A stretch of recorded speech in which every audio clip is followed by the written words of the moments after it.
Robert, you're not dressed up. This is on me, guys. This is on me. I put my baby down, and my baby's yelling in the other room because apparently I didn't put them down easy enough. I thought I had this time down to the minute, Jeff. You are pulling triple duty, and so it's okay. And sometimes a hooded sweatshirt is formal wear for NFL people. So if I have learned anything from the prime Thursday night games, it's that you can wear a hooded sweatshirt underneath a jacket. I need to just cut my sleeves off, right? The Belichick, as it were. Well, there's that, and there's the Whitworth who wears the hoodie underneath the jacket. Yep, every time, right? That's just know. become his standard, it seems. His thing. So I threw mine on. So at least one of us is Thank you. Well dressed, got the fit. So we'll live with that. We'll live with that. It's okay. It's okay. The jacket's not on this week. It's okay. Oh, it's fine. See, the drill's really more about content. Anyways, I'm gonna get it back on, guys. This is a loaf for me. Yeah, that's true. It's a loaf now, not cut yet, but it's a loaf, and I understand that, Jeff. What I want to know is if I would have said yes, get that jacket on. We're not doing the show without the jacket. Would you have been able to comb your hair to a presentable? Because beautiful head of hair, Robert. You want to talk about the 10-minute drill? I mean, if you give me 60 seconds, I'll be back with the jacket on. If that's what you want, if you can handle the audience for 60 seconds. Put it on the board. Ready? All right, go. So, just to fill you in, Robert's got a lot going on. So that's okay. That happens. And I'm giving him a hard time because we agreed we were going to use this formal wear all year. And mainly it was because, one, I wanted to buy this jacket because it's pretty awesome. And two, Robert's jacket is, it's iconic at this point. And so the whole purpose of this show, in my opinion, was to get Robert to wear that jacket as much as possible because he stopped wearing it. He stopped putting it on and wasn't putting together a lot of shows with it on. And that's just a loss to society, really. And I felt like it was my duty as a content creator and as a Bears fan to get Robert to be able to put on that jacket at least once a week so that we could see it in all of its glory. So he has done it. He's back. And actually the hair looks fine. I don't understand. It's quick change skill, let's say. But you had a hat on. Like, I don't understand. Like when I did have hair, and it's already fading quickly from memory, though the days when I had hair. When I did have hair and I wore a hat, I take it off. It would look terrible. Probably looked terrible when I didn't have a hat on right before it too. But I guess some people just have it. Well, the real secret is that I've been using the same hoodie and the same hat as my way to not have to think about what I wear on camera, because in the world of new dadhood, I just never have any idea if I've got puke on myself. And so at that point, like this, we pulled out the old theater quick change. But Jeff, I'm ready to roll if you are. Were you a theater kid? Yes. Oh my. Is that really shocking? Listen. No, but maybe, I was both. I pulled double duty then too, where I was. What's both mean? Means lacrosse and also theater, which didn't play great with either, to be honest. But sure, you took a hard time from both. I'm sure. I did. Well, yeah, we are ready. I will add the graphics into the screen. Oh yeah, and we will get going here, and I will point to you for 10 minutes on the clock, and I will time it here on the clock that you and I can see that's rolling now, and we will go from there. So Robert, when you're ready, start the clock with the 10-minute drill. Perfect. 3, 2.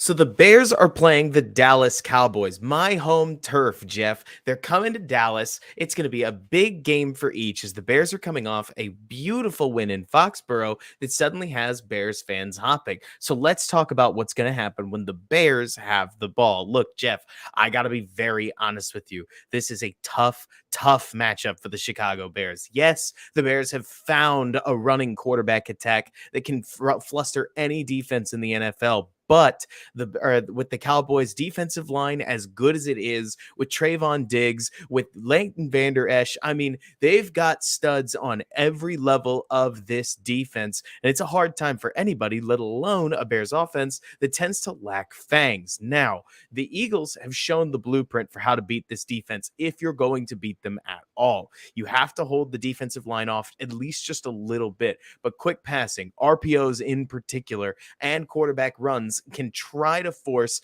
wonderful players like Micah Parsons and DeMarcus Lawrence into more of a contain role than a pass rush role. And if you can do that, you might just be able to get a few passes off. But I mean, Jeff, I got to be honest with you. This Cowboys defense is so stacked to the gills with talent that even the most modern and perfect game plan may not necessarily be enough for the Chicago Bears this week. We're just going to have to see what they pull out of their hats. Now, you tell me, what are you seeing from stats?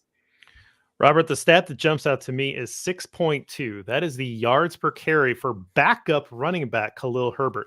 At this point, we have to admit that Khalil Herbert is a heck of a running back. The Dallas Cowboys have a backup running back who actually projects better than their starter. There are some people that believe that Khalil Herbert is a better football player than David Montgomery, the starter. I would not necessarily go that far. He's not as a complete back as David Montgomery, but he is a really good runner of the football. I'd like to see the carries split a little bit more evenly. Let's get Khalil Herbert some work early in this game. He's going to need to have a couple explosive chunk runs in this one to be able to give the Bears an opportunity to put points on the board. This is going to be a makeshift offensive line.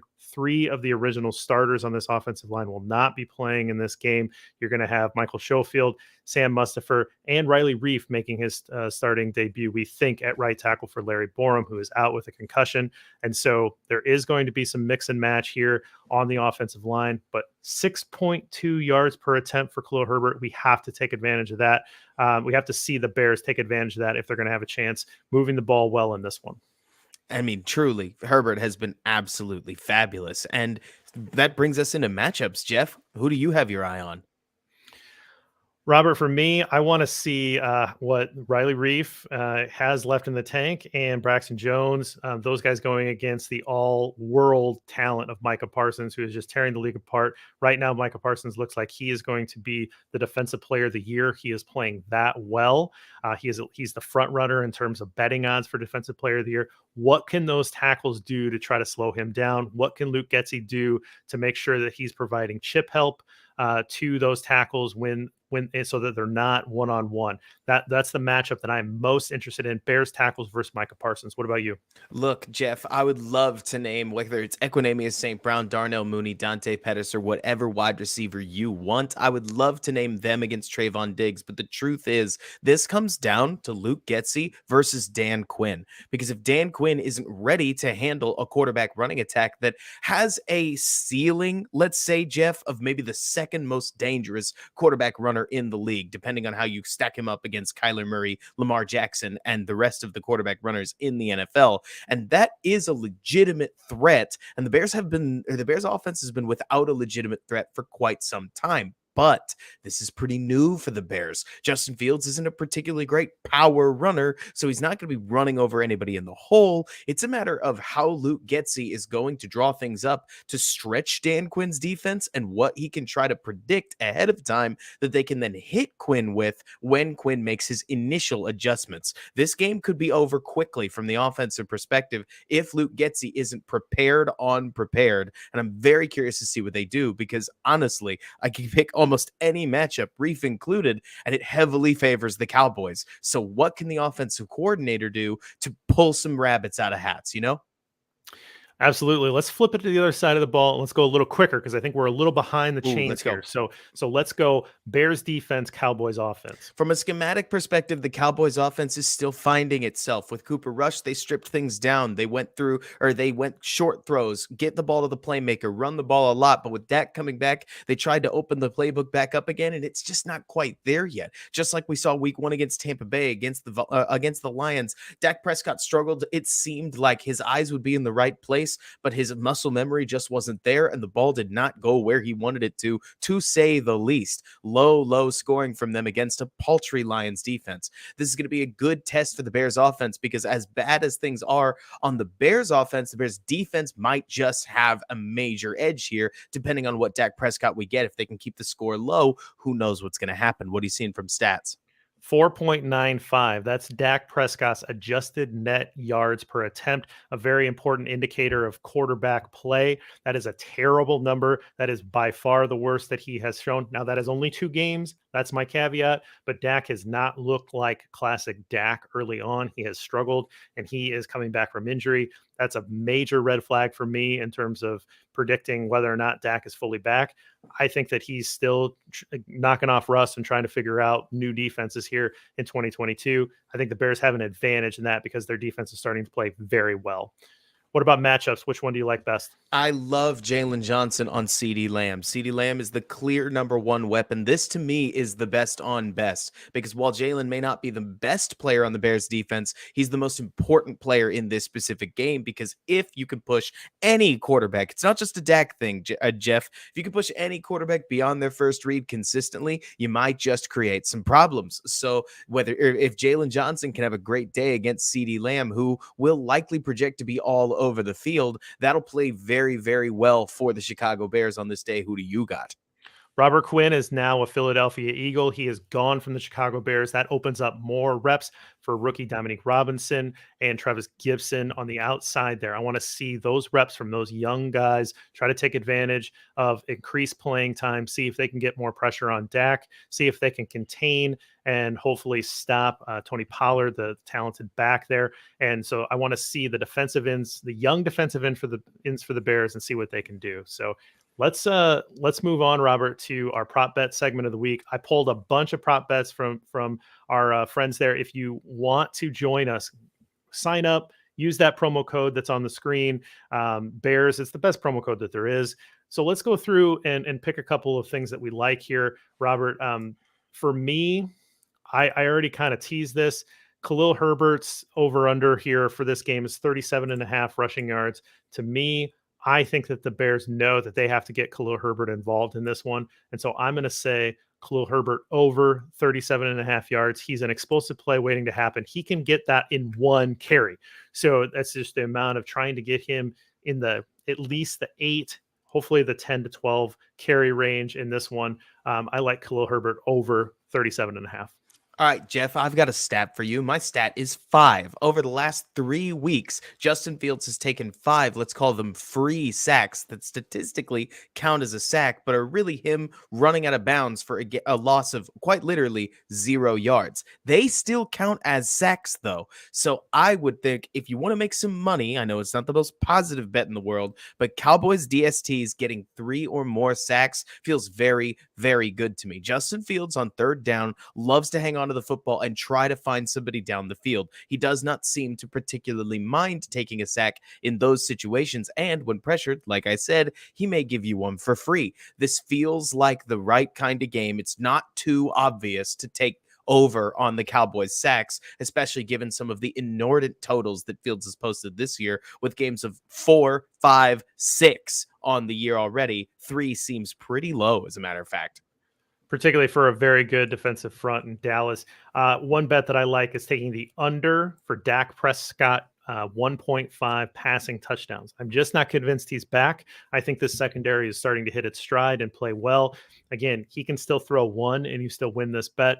Throwing 2 touchdowns, Dak, I don't think he's there yet, particularly against this defense. I think if anything, the Cowboys are going to score with Tony Pollard. So I would take under Dak Prescott 1.5. Any With others of these pop off to you? Within that, JB, look, Justin Fields' passing yards have been hard to peg this year. He had an extremely efficient day last week and still just barely had 178 yards passing, but 47 and a half rushing yards. I mean, gracious alive, Jeff. If you saw the game plan I did last week, Justin Fields' legs, he's been eclipsing 40, 50 yards rushing anyways before they got his legs deliberately involved. Now it feels like just a given. I would expect 60 rushing yards minimum. And if the Cowboys can keep him lower than that, that just means the offense is going to have that much worse of a day. So I think personally, if you want to bet where your heart is, rushing yards 47 and a half, push it up and push it up over, try to make some money.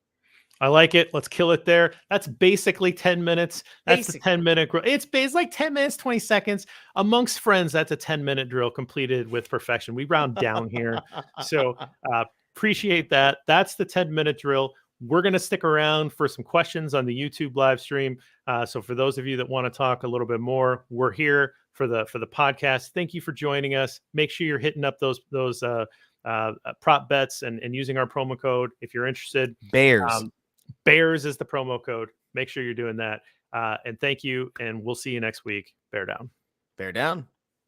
Perfect. Okay, so throwing it to the comments section, Jeff, not to run you over because we've got this is a really interesting game, man. I'll tell you what, the phrase that keeps coming to mind, house money, right? This is a game that nobody, I mean, Vegas has us favored by, am I seeing we're not favored? We are 10.5 point underdogs. 10.5. I think it's 9. No, it's the Packers that are 10.5 point underdogs. Yeah, they're Isn't it? 11. I'm just drinking that in. I am just drinking that in. Yeah. But anyways, so at 9 point underdogs, Jeff, nobody expects the Bears to win this game, let alone even be competitive from an NFL standpoint, which I think is the perfect setting. It's just like what we saw last week against Bill Belichick, right? As long as you scored more than, I mean, Jeff, be honest with me. Had the Bears scored 14 points, do you think you would have considered that pretty good, given Belichick's usual record against a young quarterback?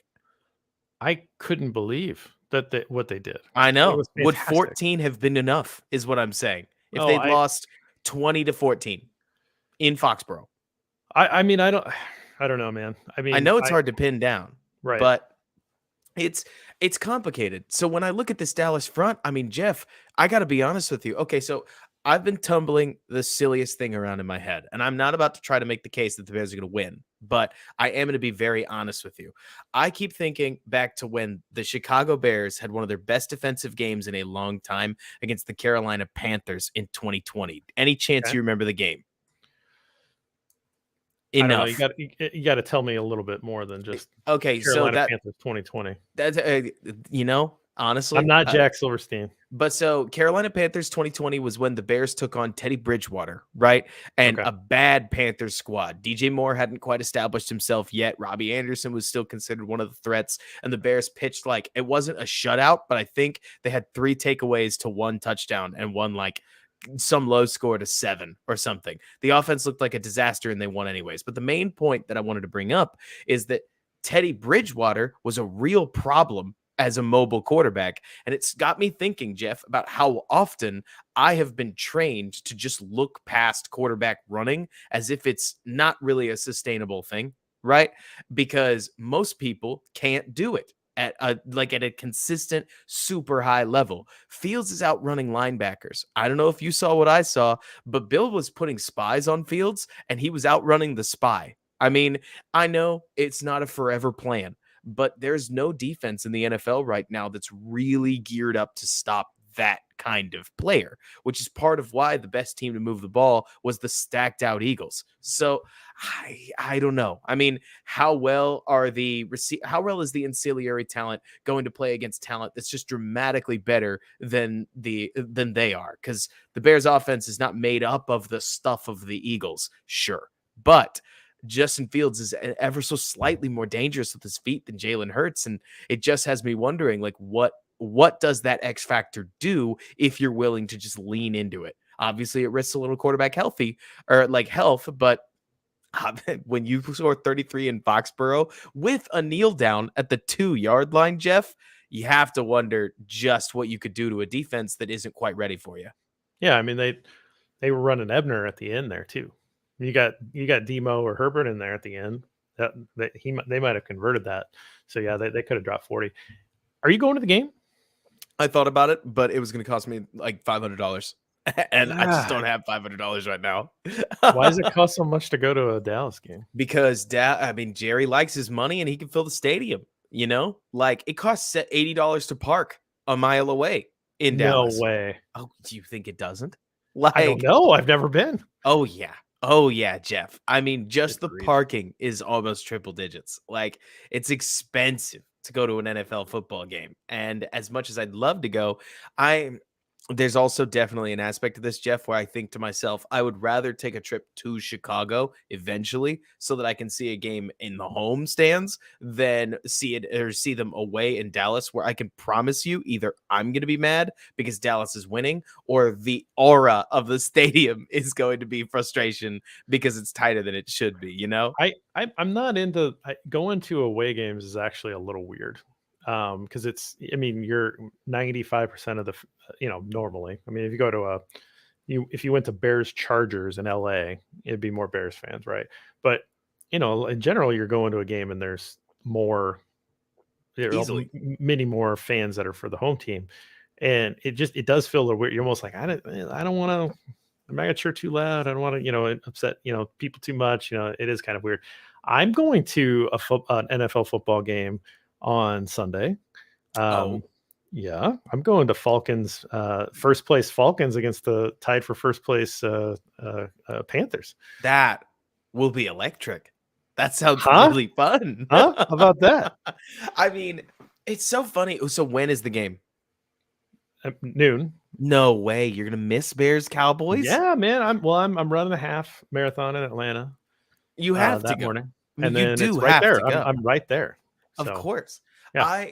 I can't help but think, okay, so Jeff, I'm gonna say something salacious because I feel like this is there are tons of record scouts out there that are looking at the fact that the Cowboys are 5-2, that they rolled, they picked up a ton of wins in a row with Cooper Rush, right? And the fact that the defense is just gilled out, you know? Mhm, And they're saying, how on earth could the Bears compete? mhm. And we heard the same thing last week. I said the same thing last week. Can we admit something honest, Jeff? This Cowboys team is not that good. They're not that good. This was I an agree. offense that is massively undergunned, not against the Bears, but compared to their former self, even just a year ago. They lost a lot more pieces than they replaced. And there's a reason that when Dak went down, people looked at this team and said, how are they going to win just about any games? Like Cooper Rush saved the season and re upped a lot of preseason takes, but Dak looked really bad through 2 starts so far. Maybe he finds it. It's possible, but this Bears defense is playing great football. I I mean, agree. I get it. Mac Jones has been struggling this year. Matt Patricia is the offensive coordinator, and the week before that they were playing a Carson Wentz that broke his hand. But the Bears have just shuttered their last 2 teams. And if they can stop the run, force Dak into some uncomfortable passing situations. I mean, let me put it this way, Jeff. I'm not saying the Bears win. I am saying that if you told me that the Cowboys and the Bears, that the score either direction was 10-13 going into the fourth quarter, that's anybody's game, Right. you know? Absolutely. Right. Because Justin's just a little too explosive to be comfortable with that kind of a score line if you're the other team, because you're one play away from a 35-yard touchdown He's like gonna keep run. it within. He's gonna keep it within the one score for sure. Right. I mean, they could And win. They could win, but like it just feels disrespectful for them to be 8.5 point underdogs well, because that's Dallas the hasn't thing, earned it. Jeff. I think if the Cowboys are going to win, like if the Cowboys were going to really win this game, they'll probably win it convincingly. You know, I just Mm, don't know if if the Bears have the juice to score more than about 17 points on this Cowboys defense. But I also don't know if the Cowboys offense has the juice to score more than 17 points on the right. Bears defense. That is stunning me with how they're getting this defensive line to play, you know? So I I'm not trying to sit here and fluff things up too much. They've just plugged the run really, really well over the last 2 weeks against teams that aren't that bad at running the ball. The Patriots running attack has been grading people, and they shut it down. The Washington running attack has been nothing special, but it's not been that bad. So if they can take advantage of a slightly banged up Cowboys team and at least force them into passing scenarios, I mean, again, Jeff, it's anybody's game. And I I'll agree. take the Bears in situations where it's anybody's game, because I think professional athletes or not, people get nervous when the score is not what you thought it would be. Yeah. Right. And I think every team has looked at every Ben Baldwin tier list that has them a half point better than the Texans and better than nobody else. Right. So I think there's a point where these teams keep ending up in like, we're this close with the Bears. Why What are can't we we shake doing, him? guys? Right, right, right, Yeah. right. Let's pop through these real quick. I said pop through them because Pop was the first name. Still worried about field safety. Sure, yeah, that's going to happen. But I think that if he continues to run smart, then that's a good part of the game. And I think that until they get better offensive linemen, we're just going to hold our breath that he Jeff, can you hold saw up. him diving, right? Yeah, absolutely. Like Fields, it's Pop if it helps you out. Fields is taking that into account, and as he runs the ball, he is looking for contact, and instead of lowering his shoulder, he's just hitting the deck. Not even a like, I think, and I love this, Jeff, by the way, that they told him, Fields, you suck at sliding, stop doing it. Like, your pop-up slide isn't working. Dive forward, protect your head. Like, you won't lose any yards. You'll get right down. You'll roll over the hit. Like, nobody's going down for your face when you put your shoulder down head first. It worked in New England. I'm not saying it'll work forever, because the blocking, frankly, Jeff, was fabulous in New England. All it takes is, say, Micah Parsons ripping Braxton Jones right out of his hole, and suddenly Justin might just take a square hit, and we'll see if he's going to dive for a loss of 2. Because that is a question I'm wondering. What would Justin do if the runs weren't working, right? Mhm. But he does seem to be trying to be safe. And I'll take it, because honestly, Jeff, it actually scares me more that Josh Allen is willing to try to blow people up so often than than the fact that Justin seems eager to get down or get out of bounds. Seems smart.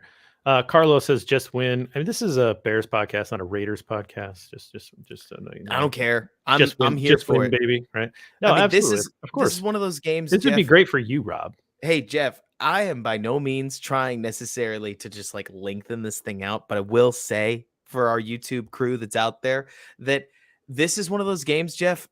Is there any way that the Bears beat the Cowboys and that you think it was just too ugly a win? A win is a win is a win. I am not an ugly win guy. Like, or man, their starting quarterback went down, so it doesn't really count as a real quality win. This ain't college. We're not trying to go in the AP top 25 poll. I'm not trying to get to the college playoff. This is the NFL. A win's a win. These are all professional football players. So if the Bears come out with a win, I don't care how ugly it is. I don't care if they got a defensive touchdown off of a weird backward lateral that, was I don't care. If at the end of the day, the Bears win, I'm happy. I will tell you, Jeff, and look, I hope I'm prophetic, because it would be freaking funny if this happened this week. This defense seems like the kind of defense that has a 4 turnover game in it at some point. Like, just one in the season, like a landmine that some team is going to step on. It could be the Dolphins, it could be the Cowboys, it could be the Lions, like somewhere in there. You know what I'm saying? There's going to be a 4 turnover game. What was it, 4? 3 interceptions and a fumble recovery. Oh my gosh. Okay. So rats, because I mean, there goes that one. But let's move to this next one. Joe says that he's got a hot take.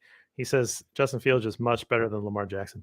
That's a hot take. We will let you keep that hot take, Joe. Justin has a long way to go before he's at MVP Lamar Jackson level. Lamar Jackson had kind of a struggle in the first half, but that's a good Bucs defense. They haven't been necessarily as dominant as you might think, but plenty of talent on the Bucs defense. Short week. What? I said it's worth saying that they lost Mark Andrews almost immediately. Isaiah Likely was debatably the best receiver that the Baltimore Ravens had. I have been obviously talking a lot about on all of my stuff, and I know you have too, Jeff, on how undergunned the Bears offense is. The same applies for a Ravens offense that has next to nothing going for it in the passing game. I Yeah, know Guts the Bus got hurt. I mean, it there are was so many people out there, and I don't blame them, but there are a lot of people out there that anytime Lamar messes up, they will make sure to mention it. Where if Rodgers has a 2 interception game with his A dot below, I don't know, 4 yards, it's a bad game from the Packers offense, right? But Lamar has a second half or a first half with poor passing statistics, and everybody mentions, is he a franchise quarterback?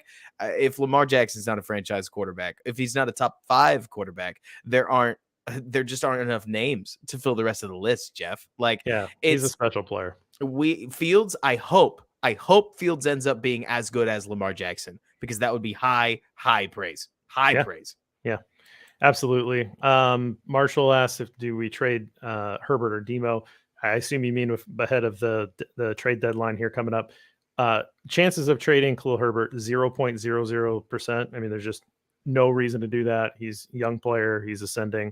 Um, Percentage of trading David Montgomery, I mean, less than 1%. I mean, it's possible. I think that they could do it. I just don't think that there's a team out there that would give the compensation that Ryan Poles would need to make the move. In my opinion, he's really important to the locker room. I think they already kind of shook the locker room up a little bit, particularly Roquan Smith with that trade of Robert Quinn. I'd have a hard time seeing that. And there's plenty of backfields where you do need a couple guys, and there's a the Cleveland backfield has two really good football players. I mean, it's fine to have two guys, and the way that this team is built right now, this is a viable offense. So I don't really see the point of trading David Montgomery. I don't think you're going to get really anything enough to offset what he gives you in the short term, which is also pretty good pass protection when he's in there and Fields drops back. He's Yep. the much better pass protector. So I have no real interest of trading David Montgomery before the deadline. We'll see. I mean, I think we used a lot of words, Jeff, talking about how Quinn was and then wasn't and then was and then wasn't going to get traded, ended up getting traded. High level, I think if somebody makes a hero offer for either back, they're gone. I mean, I think the team's too young. Look, Jeff, we disagree on this, and this is okay. If somebody swept in and said, I'll take Khalil Herbert and I'll give you a 3rd-round pick. I mean, there's always a price for everybody, depending on what it is, right? I just don't think anybody's going to offer it. And And I don't think so that's enough. there you go. See, I mean, I really don't. I mean, if this guy is averaging 6.2 a carry, if this guy could be a Nick Chubb level runner, then like just if he ascends into that starting role, why would you give him away for a third? I'm not What's the necessarily. point? I think polls may think that you got him for a fifth or a sixth, you trade him for a third, that you're netting a big win. But all that to say that it doesn't really matter. We're going to just have to see whether there's a market for David Montgomery. And if there is, what is it? We don't know. That's all. That you and I have talked about this, Jeff, that there are sometimes we get asked questions that are behind so many closed doors and so many layers of closed doors that we just have no idea. I spent a whole offseason at one point saying that the Chicago Bears should trade for Derek Carr for 2 second-round picks. What kind of price is that? Like, we don't know. I think that anything's on the table if the Quinn deal told us anything, but it's just a matter of how interested are other parties. Very true. Joe also says that Cowboys defense is not set up to run well, and the Cowboys offense without Zeke is beatable. Here's where I come in. I think Zeke is a lost cause, and for him to be out actually doesn't really hurt the Bears that much. Maybe I'm wrong, but I feel like he's huge salary. He's there for because Jerry likes to have triplets, right? He likes to have quarterback, running back, and wide receiver, stars that he can sell. It's like this, back to the Emmitt Smith days. I don't think that Zeke is all that good anymore. I think he's past it, and I think Pollard's a better back at this point. So I'd be a little bit more worried about Pollard getting more of the Zeke carries. I don't think that's hyperbole. I wish I had an opinion. I mean, I think Pollard's a better player, but I don't know if he's a feature back. I do think that like 3-down stuff matters, and I have no idea. I haven't watched enough film on Zeke and Pollard to know whether Pollard is as strong a pass blocker, but I can hear my baby in the background, so I got to fire through these. Oh, last one. Offensive line play on Monday was at the exception uh, rather than the rule so far. I mean, offensive line needs time to work together. They need time to gel and continue to improve as they move along the season. What's hard is when guys get hurt and move positions and you continue to shuffle, you don't get that gelling. And so the approach, the scheme, the calls where Getsy was keeping the New England defense off balance. Belichick wasn't really countering as well as you might expect. They honestly, the Bears outcoached the Patriots, which is not something I thought I could say. And I thought that Fields and his ability to run, and then his ability to put pressure, and then take those intermediate throws when the linebacker stepped up, that was beautiful, and it was executed to perfection. The offensive line, I thought, played pretty much like they have in individual components. I didn't see like, oh, this guy stepped up huge and that guy No. stepped up huge. But Schofield settled some things down at the left guard position. So that's kind of what I saw. But overall, I think that offensive line needs to play together and have time to gel, and the Bears just haven't been able to provide that because of the injuries. Colslow, if you ask me, to Jeff's point, I don't think that the offensive line actually played any better. That's the weird part about this. It's that Larry Borum got smoked by Matthew Judon on almost every snap that they lined up on each other. Braxton Jones had his moments. The big difference is the Bears deployed an offensive game plan that got Bill Belichick more worried about Fields running the ball on them on first down than he was Fields passing the ball on them. And so as they moved the pocket around, it gave Fields more opportunity for freer throws than allowing pass rushers to pin their ear back and just come for you. Right, Jeff? And so within that, if the Bears want to have any hope of doing the same thing to Dallas, they have to make it clear early on that if you don't contain Justin Fields, he is going to run on you. And if you do that, you can get them more worried about Fields' legs than Fields' arm. I'm not even saying that that's going to work, because then you have to have guys win at the second level. Right? You have to have guys win on the outside. Who's to say they will? They've got one of the biggest interception hunters in the league in Trayvon Diggs. And right now, Fields, whether fair or unfair, Jeff, has almost a 6.3% turnover worthy throw rate, which is not ideal, obviously. And so within that, will Fields serve one up for Diggs?